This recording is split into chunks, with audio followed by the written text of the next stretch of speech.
Hello दोस्तों, आप लोग कैसे हैं? हमें उम्मीद है कि आप लोग बहुत अच्छे होंगे। देखिए बाबू, आज का टॉपिक है गुणनखंड ज्ञात कीजिए। गुणनखंड को कैसे ज्ञात किया जाता है उसके बारे में आज हम लोग जानेंगे। देखिए बाबू, इस वीडियो को देखने के बाद, इस वीडियो को शुरू से लेकर अंत तक ले आप लोग देखिएगा। इस वीडियो को देखने के बाद आप लोग किसी भी प्रकार का गुणनखंड को आप लोग आसानी से ज्ञात कर सकते हैं लोग, ठीक है। यानी किसी भी गुणनखंड यानी किसी भी फैक्टर को आप लोग आसानी से बना सकते हैं लोग इस वीडियो को देखने के बाद, ठीक है। तो इस वीडियो को शुरू से अंत तक ले आप लोग देखिए। उसके बाद देखिए, जैसे क्वेश्चन दिया है पहला, 2x² प्लस 7x+6 बोला है क्या ज्ञात करने के बाबू? इसका गुणनखंड ज्ञात कीजिए। यानी 2x² प्लस 7x+6 का गुणनखंड कैसे निकालेंगे हम बाबू? देखिए, इसके बारे में जानेंगे। देखिए, गुणनखंड में होता है क्या बाबू? देखिए, सबसे पहले होता है क्या, पहला पद और अंतिम पद में क्या किया था बाबू? गुणा किया जाता है। याद रखिएगा लोग कि पहला पद और अंतिम पद में गुणा किया जाता है, ठीक है बाबू। देखिए, तो पहला पद कितना है? 2 है, तो 2 हो गया आई इंटू अंतिम पद कितना है? 6 है। कितना बाबू? 6 है ना, तो 6 में गुणा करें तो कितना हुआ? 2 छक 12। यानी पहला पद और अंतिम पद में गुणा करने पर कितना है बाबू? 12 आ गया, ठीक है। अब देखो, इसके बाद होता है क्या, बीच में जो अंक होता है, बीच वाला भाग को ऐसे दो भागों में बांटा जाता है कि गुणा करने पर कितना आ जाए बाबू? इसके बराबर आ जाए। यानी पहला पद अंतिम पद को गुणा करने पर जितना आया है उतना ही क्या आ जाए? ये आ जाए गुणा करने पर, ठीक है। तो बीच वालों को ऐसे दो भागों में बांटा जाता है, ऐसे दो भागों में तोड़ा जाता है कि गुणा करने पर कितना आ जाए बाबू? 12 आ जाए, और जोड़ने घटाने पर कितना आ जाए? 7x आ जाए, ठीक है। तो इसको इस प्रकार से तोड़ेंगे कि गुणा करेंगे तो 12 आना चाहिए, और जोड़ने पर या घटाने पर कितना आना चाहिए? 7x आना चाहिए, ठीक है। देखिए कैसे तोड़ेंगे इसको, बोर्ड पर ध्यान दीजिए। जैसे मान लीजिए, इसको लिख सकते 2 × 6 लिखेंगे, कितना होता है बाबू? 2 छक 12 होता है। 12 तो हो गया, लेकिन 2 को और जब हम 8 को जोड़ेंगे तो कितना होगा? 2 और 6 कितना होगा? 8 हो जाएगा। 2 और 6 को जब हम लोग जोड़ेंगे तो कितना होगा बाबू? 8 हो गया। यानी 2 में जब 6 से गुणा करें तो कितना होगा? 2 छक 12 हो गया। और 2 और 6 को जब हम लोग जोड़ेंगे, यानी 2 और 6 कितना हो जाएगा बाबू? 8 होता है। तो यहाँ पर कितना दिया है? 7x दिया है।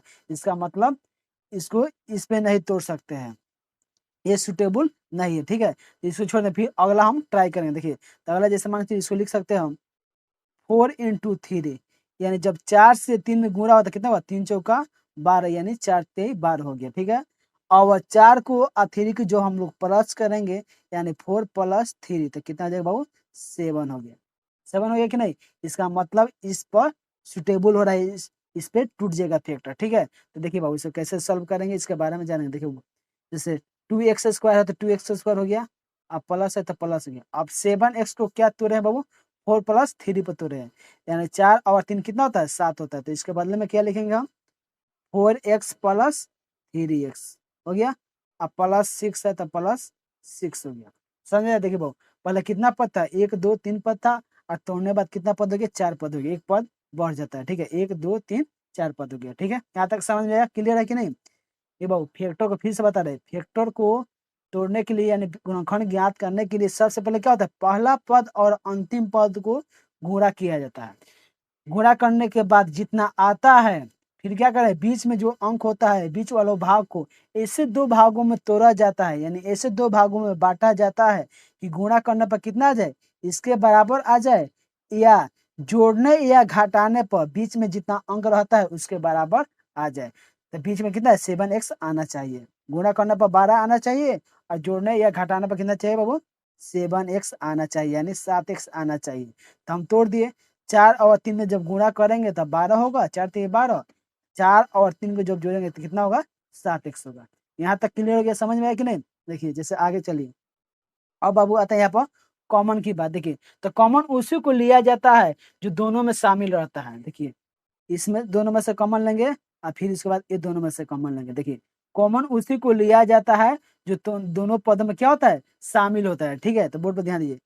जैसे 2x² दिया है, यहाँ पर 4x दिया है, तो दोनों में शामिल क्या दिख रहा है बाबू? देखिए, इसमें भी 2 है, इसमें भी 2 है, क्योंकि जब हम 4 का गुणनखंड करेंगे तो इसको लिख सकते हैं 2 × 2, यानी 2 दूना 4 होता है।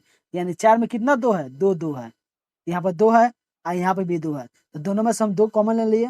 अब देखिए बाबू, अब यहाँ पर भी एक्स है और यहाँ पर भी एक्स है, दोनों में एक्स है तो एक्स भी कॉमन ले लेंगे, तो यहाँ पर एक्स भी कॉमन ले लिए। अब देखिए क्या बच रहा है यहाँ पर अंदर ये, और 2 तो कॉमन ले लिए, यहाँ पर एक्स स्क्वायर है तो एक एक्स तो कॉमन ले लिया। अब कितना बचेगा, 1x बचेगा, तो यहाँ पर 1x लिख दिया। 1 छुपा रहता है, 1 को लिखा नहीं जाता, ठीक है।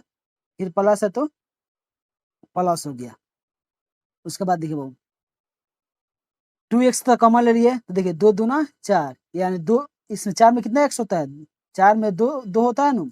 जब 4 को गुणनखंड करते हैं तो कितना होता है, 2 गुणे 2, यानी 2 दूना 4 होता है, यानी 4 में 2 2 है, तो हम 1 2 लिए हैं, इसका मतलब क्या है 1 2 यहाँ पर बचा है, तो यहाँ पर 2 हो गया। एक्स क्या किया हम कॉमन ले लिए पहले, तो यहाँ पर एक्स नहीं रहेगा, ठीक है, सिर्फ एक्स प्लस 2 हो जाएगा। यहाँ तक समझ में आ गया। अब देखिए यहाँ प्लस है तो फिर क्या हो गया बाबू, प्लस हो गया। अब देखिए इस दोनों में से कॉमन क्या लेंगे, देखिए तो यहाँ पर देखिए, यहाँ पर 3x है, यहाँ पर 6 है, तो जाहिर सी बात है इसमें x है, इसमें x नहीं है, तो इसका मतलब x को कॉमन हम नहीं लेंगे, ठीक है। अब देखिए बाबू यहाँ पर 3 है, यहाँ पर 6 है, तो देखिए 6 को जब हम लोग गुणनखंड करते हैं तो क्या लिखते हैं बाबू, इसको 3 इंटू 2 लिखेंगे, यानी या 2 इंटू 3 लिखेंगे, 2 3 6 या 3 दूना 6 होता है, ठीक है, इसको लिखते हैं ना। तो यानी इसका मतलब 6 में 3 और 2 दोनों शामिल है, ठीक है। तो यहाँ पर भी 3 है, यहाँ पर भी 3 है, ठीक है, तो इसमें दोनों में से हम कॉमन क्या लेंगे, 3 कॉमन लेंगे, यानी 3 को कॉमन ले लिए, तो बाबू यहाँ पर क्या बचेगा, 3 को तो कॉमन ले लिया, यहाँ पर क्या बच रहा है, एक्स बच रहा है, तो यहाँ पर क्या लिखेंगे, एक्स हो गया, प्लस है तो प्लस हो गया।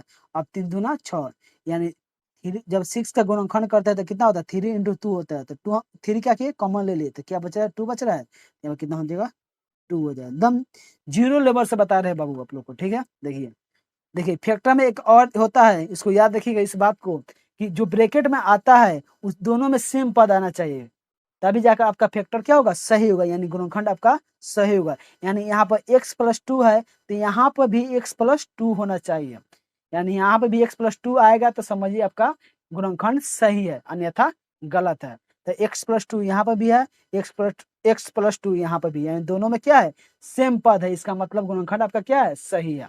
यहाँ पर x प्लस 2 है और यहाँ पर x माइनस 2 भी आ जाएगा तभी गलत होगा, माइनस प्लस का भी डिफरेंट आएगा तभी भी गलत होगा, ठीक है। तो दोनों में बाबू क्या होता है, दोनों ब्रैकेट में जो पद होता है दोनों क्या होता है, सेम होता है, ठीक है। अब देखिए x प्लस टू है, इसके बदले में हम सिर्फ लिखेंगे 1 लिखेंगे, x plus two, x plus two 2 है तो एक लिख दिए। अब कॉमन देखिए क्या है, 2x प्लस 3 है, तो इसको लिखेंगे हम 2x प्लस 3 लिख दिए। ये आपका क्या हो गया, आंसर कंप्लीट हो गया, ठीक है। यानी x प्लस 2 हो गया, दोनों के बदले एक लिखा था, कॉमन में 2x प्लस 3 है तो 2x प्लस 3 हो गया। इस प्रकार गुणनखंड को ज्ञात किया जाता है, समझे कि नहीं। जैसे मान लीजिए अगला क्वेश्चन, जैसे x square plus plus 5x plus 6 हो गया। अब बताइए बाबू इसको कैसे सॉल्व करें, देखिए क्वेश्चन दिया है दूसरा, x square plus 5x plus 6 दिया, ठीक है। तो बाबू अभी आप लोग को बताए कि गुणनखंड को ज्ञात करने के लिए यानी फैक्टर को बनाने के लिए सबसे पहले हम क्या करते हैं, पहला पद और अंतिम पद में गुणा करते हैं। तो देखिए पहला पद कितना है बाबू, एक्स स्क्वायर है, इसका कहने के मीन से यहाँ पर कोई भी कुछ नहीं, तो इसका मतलब क्या है, एक छुपा हुआ है, एक यहाँ पर छुपा है, क्योंकि यहाँ पर एक्स स्क्वायर है, यहाँ पर एक छुपा है, यानी 1 में जब हम एक्स स्क्वायर से गुणा करें तो कितना होगा, फिर यहाँ पर कितना हो जाएगा, एक्स स्क्वायर हो जाएगा, होगा कि नहीं। तो किसी भी संख्या के पास कुछ नहीं रहता, इसका मतलब क्या होता है, वहाँ पर 1 छुपा रहता है, ठीक है। तो यहाँ पर क्या है, 1 छुपा है, यानी 1 में हम क्या करेंगे, 6 से गुणा करेंगे, 1 में 6 से गुणा करेंगे, तो पहला पद कितना है, 1 है और अंतिम पद 6 है, तो 1 में जब 6 से गुणा करेंगे कितना होगा बाबू, 6 हो गया। यहाँ तक क्लियर हो गया। बीच वाले भाग को ऐसा 2 भागों में बांटा जाता है कि गुणा करने पर कितना है बाबू, 6 आना चाहिए, और जोड़ने घटाने पर कितना आना चाहिए, 5x आना चाहिए, ठीक है। देखिए कैसे होगा, एक्स स्क्वायर है तो एक्स स्क्वायर हो गया, प्लस 5x है, इसको हम लोग लिख सकते हैं 2x प्लस 3x लिख सकते हैं, क्योंकि देखिए 2x और 3x, जब 2 और 3 को जोड़ेंगे तो कितना, 2 और 3 5 हो गया, और 2 में जब 3 से गुणा करें तो कितना, 2 3 6, यानी इसके बराबर हो गया। इसका मतलब फैक्टर मेरा सही टूटा है, यानी इस पद को तोड़े है, यानी सही तोड़े है, ठीक है। अब देखिए यहाँ पर 6 है तो प्लस 6 है तो प्लस 6 लिख देंगे, ठीक है। आगे देखिए क्या होता है। अब देखिए बाबू कॉमन की बात आती है, देखिए कॉमन किसको लिया था, देखिए ये दोनों में से कॉमन लेंगे, फिर इस दोनों में से कॉमन लेंगे। देखिए कॉमन उसी को लिया जाता है जो दोनों में शामिल रहता है, कॉमन उसी को लिया जाता है बाबू जो दोनों में शामिल रहता है। देखिए तो यहाँ पर एक्स स्क्वायर है, यहाँ पर 2x है, तो देखिए दोनों में क्या शामिल है, दोनों में x है, तो दोनों में x है, यहाँ पर हम यहाँ पर 2x है, यहाँ पर 1x, यहाँ पर 2x है, यानी इसको कहने का मीन्स है 2x है। एक्स स्क्वायर का मतलब ही होता है क्या है, एक्स स्क्वायर लिख सकते हैं हम लोग x इंटू एक्स लिख सकते हैं। x में जब x से गुणा करेंगे क्या होगा, एक्स स्क्वायर होगा, ठीक है। यानी हम इसको इंटू में लिख सकते हैं, x इंटू एक्स लिख सकते हैं इस रूप में। जब एक्स में एक्स गुणा होगा तो क्या होगा, एक्स स्क्वायर होगा, ठीक है। देखिए बाबू यहाँ पर एक्स स्क्वायर प्लस 2x है, तो दोनों में से कॉमन हम क्या लेंगे, दोनों में शामिल क्या है, एक्स शामिल है, तो दोनों में से हम एक्स क्या किए, कॉमन ले लिए। तो देखिए बाबू यहाँ पर एक्स कॉमन ले लिए तो एक्स स्क्वायर एक बचेगा। अभी यहाँ पर बताया ना कि एक्स स्क्वायर को हम लिख सकते हैं एक्स इंटू एक्स, तो एक एक्स यहाँ पर लिखे तो एक्स यहाँ पर बचेगा, क्योंकि जब हम गुणा करेंगे तो एक्स में एक्स करेगा तो क्या होगा, एक्स स्क्वायर हो जाएगा। फिर यहाँ प्लस है तो प्लस हो गया। अब देखिए इसमें से कॉमन क्या लिए बाबू, एक्स कॉमन ले लिए तो क्या बच रहा है, 2 बच जाते हैं, 2 लिख दिए। यहाँ तक समझ में आ गया। अब देखिए दोनों में से क्या लेंगे, यहाँ पर प्लस है तो यहाँ प्लस लिख दिए, ठीक हो गया। अब देखिए अब ये दोनों में शामिल किया है, दोनों में शामिल किया, देखिए तो यहाँ पर एक्स है, यहाँ पर एक्स नहीं, तो जाहिर सी बात है एक्स नहीं लेंगे, ठीक है। अब देखो यहाँ पर 3 है, यहाँ पर 6 है, यहाँ पर दोनों में से क्या कॉमन लेंगे, 3 कॉमन लेंगे, तो 3 कॉमन ले लिए। और देखिए यहाँ पर क्या बच रहा है बाबू, एक्स बचे, तो यहाँ पर क्या लिखेंगे, एक्स, 3 तो कॉमन ले लिया पहले, यहाँ पर क्या बच रहा है, एक्स बचे, एक्स हो गया, प्लस है तो फिर प्लस, प्लस प्लस क्या होता है, प्लस होता है। जब माइनस वाला फैक्टर बताएंगे पार्ट 2 में तब देखिएगा उसको, ठीक है, सिर्फ प्लस वाला बता रहे हैं। अब इसका आगे देखिए 3 दूना 6, यानी 6 को जब हम गुणनखंड करते हैं तो क्या लिखते हैं, 2 इंटू 3 लिखते हैं, 2 3 6 होता है, तो 3 कॉमन ले लिया है यहाँ पर, तो क्या बचेगा बाबू, 2 बचेगा, 3 दूना 6 हो गया। अब देखिए दोनों के ब्रैकेट में देखिए बराबर है, सेम आया है कि नहीं, देखिए बोर्ड पे ध्यान दीजिए। जैसे एक्स प्लस टू दोनों का बराबर है, इसका मतलब आपका फैक्टर क्या है, सही है। कोई भी फैक्टर यानी किसी भी गुणनखंड को जब आप लोग ज्ञात कीजिएगा, तो जब उसको बनाएगा तो ब्रैकेट में जो आता है दोनों पद क्या आना चाहिए बाबू, बराबर आना चाहिए। दोनों यदि बराबर है तो समझिए आपका फैक्टर सही है, ठीक है। अब देखिए बाबू दोनों में एक्स प्लस टू है, एक्स प्लस टू है, तो इसको लिख सकते हैं एक्स प्लस टू, को लिख दिया। और कॉमन क्या है, एक्स प्लस थ्री है, तो एक्स प्लस थ्री है। समझ आया कि नहीं। इस प्रकार आप लोग किसी भी फैक्टर यानी किसी भी गुणनखंड को आप लोग आसानी से बना सकते हैं, ठीक है। पार्ट 2 में आप लोग को माइनस वाला बताएंगे, उसके बाद और उससे थोड़ा स्टेप भारी बताएंगे, ठीक है, धीरे धीरे करके बताएंगे कि आप लोग को आसानी से समझने में कोई दिक्कत नहीं है, आसानी से आप लोग समझ सकते हैं, ठीक है। देखिए वीडियो और अच्छा लगा होगा आप लोग को तो लाइक, वीडियो में यदि कोई भी प्रॉब्लम होगा और समझ में नहीं आया होगा तो आप लोग उसमें जरूर कमेंट में करके बताइएगा कि यहाँ पर समझ नहीं, फिर हम लोग आपको अगले वीडियो में बताएंगे, ठीक है। आओ जब तक ले चलते हैं, जय हिंद।